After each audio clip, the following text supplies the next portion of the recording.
alors mbokk yi ñu daal di commencer actualité yi ak bu baax bi comme d'habitude di Walf Quotidien daal di def ci xëtam gu njëkk élection locale yi nga xamante ne Aliou Sow andi na jiixi jaaxa bu baax au sein de Benno Bokk Yaakaar waaye it opposition bi ndax xamaguñu en réalité kan la Macky Sall nar a tànn ndax moom il a eu à dire que bépp liste bu nga xamante ni dañ koy dressé rek moom moo koy dogal mais du lu nga xamante ni xëy na dignitaires yi nekk ci communes yi ñoo jël boobu les responsabilités donc Walf Quotidien def ci xëtam gu njëkk scrutin direct au local ce couteau à double tranchant. Oui. Ça va être très compliqué. Ça va être très compliqué parce que effectivement comme ni nga ko waxee la semaine dernière Macky Sall ci tournée président Macky Sall ci tournée bi mu doon def jot na échanger je crois que c'était à Kaffrine tuuti par rapport ak ni élection locale yi nar a demee. C'est vrai que wax nañu ni dafa am un nouveau type de scrutin bi nga xam ne maanaam façon bi nga xam ne moom la ñu nar a voté maire yi nañ leen nar a fale façon boobu dañ ko nar a changer même bu fekkee ni effectivement am na ñuy laam-laamee ci suuf nii am na ñoo xam ne ñu ngi teg deal pour que loolu bañ a am alors que loolu bokkoon na ci accord yi nga xam ne moom la gars yi signé principalement ci dialogue social loo xam ne ñëpp déggoo woon nañ ci moment yi nga xam ne opposition bi ak nguur gi dañ doon waxtaan pour xam nan la ñu war a organiser les élections au Sénégal ci wàllum local yi ñëpp déggoo woon nañu ni maire à partir de maintenant dañ ko war a fal directement kenn du ko falati comme ni ñu ko daan defee ak les conseillers mais dafa mel ni fan yi dañu dégg ni ci suuf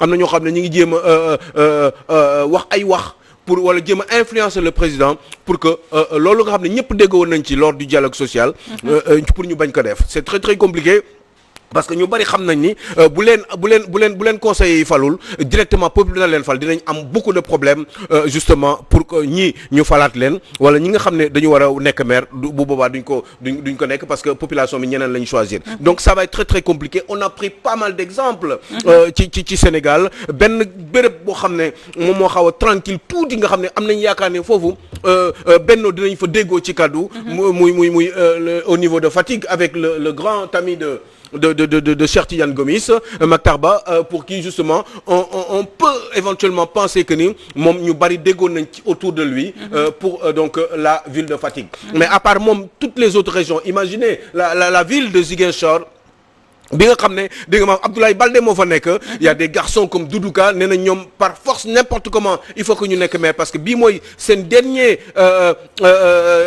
sanitachu et bien parce que tout simplement et ben xam nañ ni après 2024 ils ne savent pas si Macky Sall sera réélu fii rek la ñu mën a amee doole pour mën a fexe def seen kamtalaay kattan pour téye la mairie de Ziguinchor boo demee au niveau de Dagana aussi xam ngeen ni y a donc Oumar Sarr qui était un ancien opposant au président Macky Sall et qui est devenu donc son acolyte et un de ses premiers collaborateurs parce que jox na ko le ministère des mines Oumar Sarr boobu xam nga ni bi ko Macky Sall joxaate doole c'est pour gën ko renforcer dans sa localité au niveau de Dagana alors que au même moment la ñu dàq donc Mamadou Makhtar Cissé donc ki nga xam ne moom amoon na ay ambition commencé woon na di wàññi doole Omar Sarr bi mu nekkee ministère du pétrole kooku ci biir lancem la ko Macky Sall donc rëq ndigam espérant que ni peut-être que ni ce garçon avait peut-être un peu beaucoup trop d'ambition donc dina nar a compliqué commune yu bari dafa am problème parce que gis nañ Yoff Abdoulaye Diouf Sarr voilà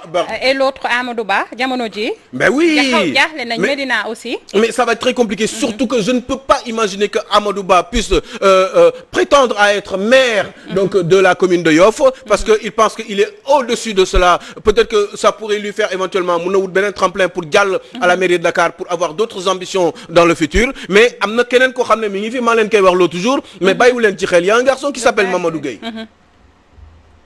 moi je pense qu'il est très bon d'accord il est jeune il est bon c'est un grand juriste et je crois que il pourrait faire dégâts au niveau de Yoff parce que même waa kër xalif bi une bonne partie ñu ngi commencé di ànd ak moom donc c'est un grand risque et c'est même ce garçon fi mu ci tollu sax mooy même ci en haut ci kaw gouvernement bi ci nguur gi ci kaw ñu ngi commencé di ko menacer ah bah si ah oui menacer ko pour mu retirer wu bañ a xatal Abdoulaye Diouf Sarr sans doute parce que Abdoulaye Diouf Sarr est trop fort pour influencer au sommet pour que ce gosse puisse se retirer alors que démocratie àndul ak façon ngi jëfin yooyu ils ont peur de ce garçon Mamadou Gueye il faut que nag ñu bàyyi population yi ñuy décider. Mais dans tout ça, il faut ñu bàyyi population ñuy décider loolu beneen problème la y a un autre problème aussi boo demee Mbao. voilà Obama ce jeune Obama. Est-ce qu'il peut faire le poids par rapport ak Abdou Karim Sall. Bah je pense que c'est un garçon qui est extrêmement bien aimé. Et la seule différence c'est que Abdou Karim Sall moo ko ëpp xaalis mais problème bi moom mooy est-ce que population yi léegi tenir nañ compte de celui qui a de l'argent ou celui qui en a pas. Ou alors de celui ki nga xam ne xalaat nañu moom moo leen bëgg moom moo leen mën a génnee ci seen moom moo mën a defar seen gox defar seen askan comparé à celui qui a de l'argent. Parce que j'ai comme l'impression que les populations commencent à réfléchir autrement. mën nañ jël nag sa xaalis waaye bu ñu dem di voter fii nag nu ñuy wax olof xaw ma tey la tey xaw ma. fii la léegi nag la mbir bi di leeree nag. parce que suffrage universel direct la.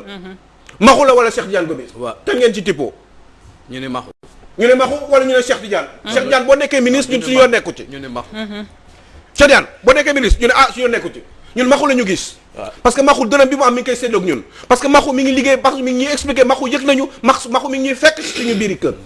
Maxu am na cër si ñun. Maxu sànni wuñu ay weccet parce que weccit boobu ñun gëm nañu weccit boobu même boo ñu ko joxee suñu weccit la parce que xam nañ fi ngeen ko jëlee. Alors donc yooyu yëpp c'est des réflexions qui sont faites c'est pas évident du tout. Imaginez bien à Louga.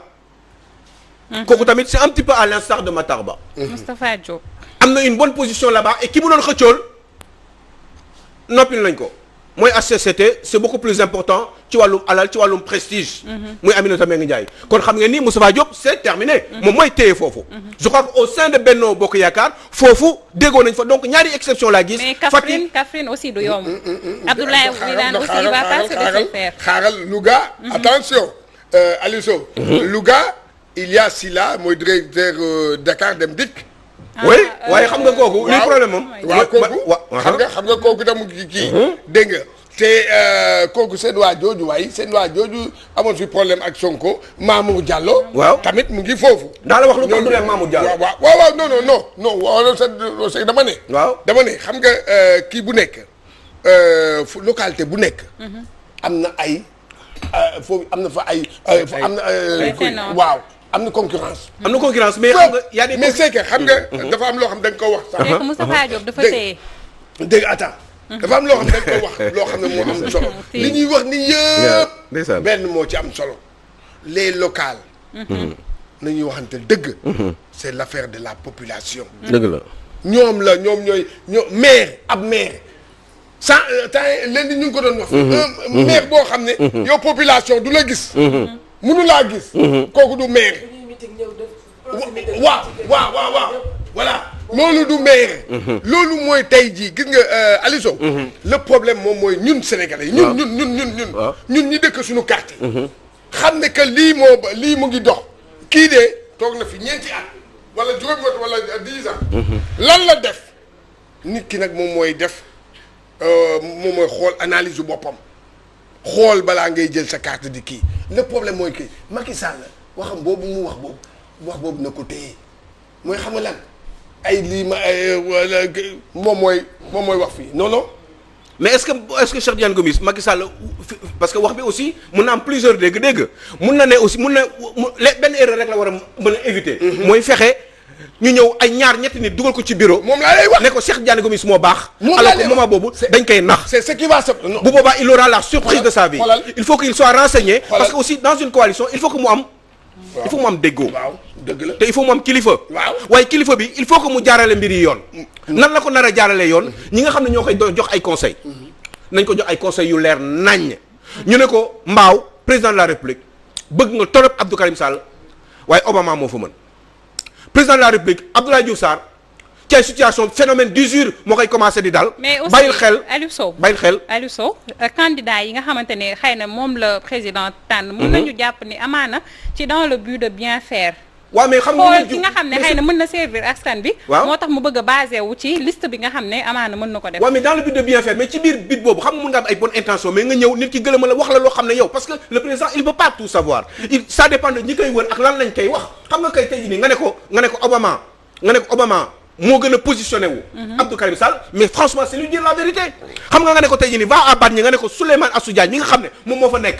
nekk parti socialiste c'est le garçon qui est préféré par les Bargnois au jour d'aujourd'hui par rapport ak celui gi nga xam ne dañ ko imposer te ki ko imposer du kam kenn ku dul Omar Gueye bi nga xam ne dafa nekk Sangalkam bëgg am position dans la région bëgg am ñu mu téye moo tax muy teg ay boyam foofu teg fa maire Bargny bi téye ko fa pour mën ko renouveler waat def ko coordonnateur Benno Bokk Yaakaar alors que dans la ville de Bargny on sait pertinemment que ce garçon là gars yi bëgguñu ko xam nga yooyu mooy problème bi Obama mënoo ko comparer que les ministres la moo ko ba xaalis moo ko ba ay position mais Obama moo ko mën boo demee à Thiès Nord c'est une évidence ñu koy wax fan yii yëpp te cela va sans dire mais Habib Niang moo ko téye Talla Sylla est-ce qu'il pourrait être renouvelé dans son mandat Talla Sylla bi nga xam ne moom dafa amoon ay différends ay conflits yu doy waar ak Idrissa Seck est-ce que Idrissa Seck loolu mën na ko baal ba tey est-ce que tey bu ñu toogee tey jii celui qui serait le mieux placé ce serait pas Habib Niang pour ñaari raisons benn bi mooy Thiès Nord ku ko gagné nga Thiès beneen bi moom mooy Habib Niang Idrissa Seck soutenir Habib Niang moo ko gënal fuuf que mu soutenir Talla Sylla parce que am na lu mu dundal Talla Sylla te loolu ba tey mënu ko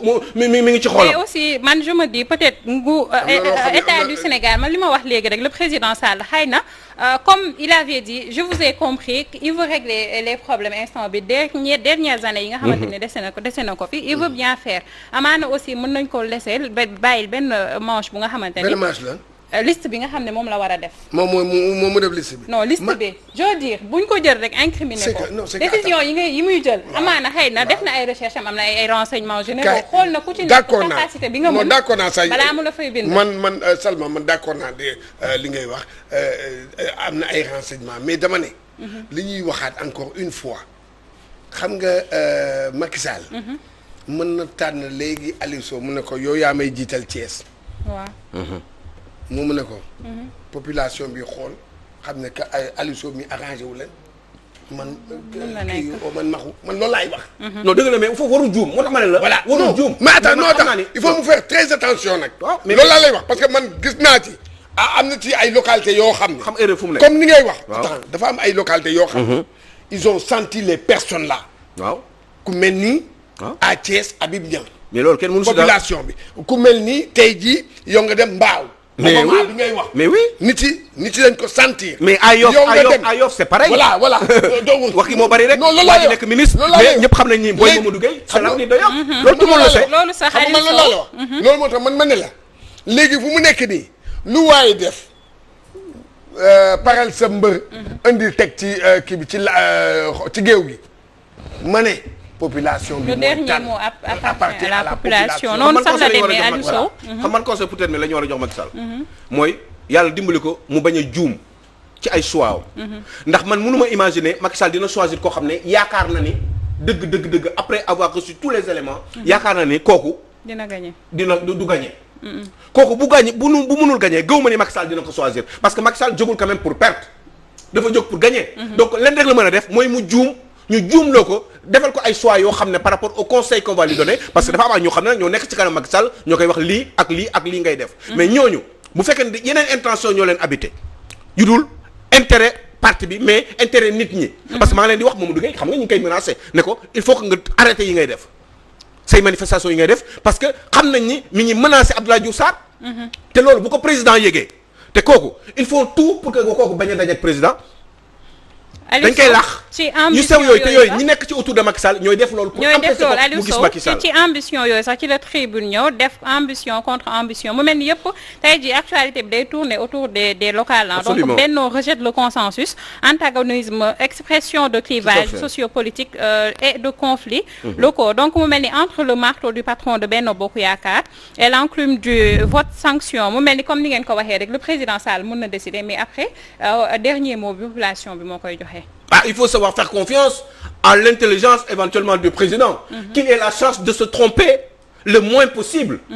Parce que lépp mi ngi dépendre ci moom mooy parce que quand même xam nga aussi en même temps c'est normal quand on est dans une coalition c'est parce que coalition bi dafa am ay statut dafa am nu mu fay toogee dañu am kilifa même bu fekkee ne kilifa bi ñu bari bëgguñu woon xam nga tey nii Macky Sall bu nekkee patron wu Moustapha Niasse c'est parce que yàlla moo ne waaw rek mais loolu du ñëpp la neex ci xol am na ñoo xam ne dañ ko nangu par force donc forcément il faut que mu am patron buy décider au niveau de Benno Bokk Yaakaar mais problème moom mooy ce patron là warul juum ci yu bari warul juum def ay mauvais choix yoo xam ne dañ ko dictal alors que ñi ko dicté yeneen intention la ñu am ay intention yoo xam ne seen intention personnelle la. am na xale yoo xam ne Macky Sall il faut nga bàyyi leen jiite leen may leen doole ñu ñëw parce que ñoom ñooy les enfants de l'avenir. ñoom ñooy les garçons de l'avenir parce que am na ñoo xam ne yàgg nañ fi usure la te ni ñuy wax dañuy limiter ay mandats nii ay 2-3 mandats. mais dañu war a limiter loolu ci ay maires yi. maires yi waruñu teg fa ay nit ñoo xam ne parce que dañoo am xaalis wala parce que dañoo am maxama wala parce que ay ministre de la république lañ. man gëm naa ni Boy Doudou Ka war na mën a nekk Ablaye Baldé man pour man waratul nekk maire. pour man Ablaye Baldé ça suffit. Ablaye Baldé fi mu jaar yëpp ak ci Ziguinchor Ablaye Baldé waratul nekk maire wala sax ñu am un gars de Sonko ku nekk maire foofu. mais en tout cas en aucun cas waratul nekk Abdoulaye Baldé dafa war a jóge ci mairie bi parce que doy na sëkk ak barke ils sont là depuis très longtemps 20 ans 30 ans dañ fi war a jóge ay xale jël leen waaye nag après ci xale yooyu population bi moo leen war a choisir. te ñu jóg pour rek liggéeyal seen gox lëkkaloo ci kàddu man mais pourquoi un Benno et un APR ne se réunit un APR et un Sonko un Pastef ne se réuniraient pas ci seen biir gox pour xool lan mooy intérêt gox bi ñu défendre ko. malheureusement non. autour d'une véritable coalition ak koo xam ne dañ ko jiital moom ay adjoint am koo xam ne c'est quelqu'un de très bonne foi liggéey rek te yàlla tax pour seen commune ak intérêt pour commune bi. pourquoi du ñu def loolu. intérêt commune bi leen soxal. bu ñu defee loolu dinañ ci génn bu ñu ko deful nag mais seen affaire la maintenant après peut-être qu'on en parlera dans la semaine ah puisque comme wax nañu benn xam naa ne dans la semaine peut-être que dinañ waxtaan aussi de l'opposition les difficultés qui seraient liées justement aux coalitions yi nga xam ne opposition bi daf ko nar a organiser ils auront les mêmes problèmes. Barthélémy Dias lan la nar a def moom ay ambition à la mairie de Dakar Khalifa Sall dina ko nangu wala du ko nangu wala boog. daf ko war a nangu nag. ah dina ko nangu. ci opposition bi wala du ko nangu. en tout cas parce que il se sûr que ni. Khalifa. eh bien bëgg na torop. Soham El Wardini dellu toogaat fii. doy na waar Aliou Sow en tout cas dinañ xam comment les choses vont se passer incha allah très récemment ñu lay jaajëfal ci liggéey bu mucc ayib.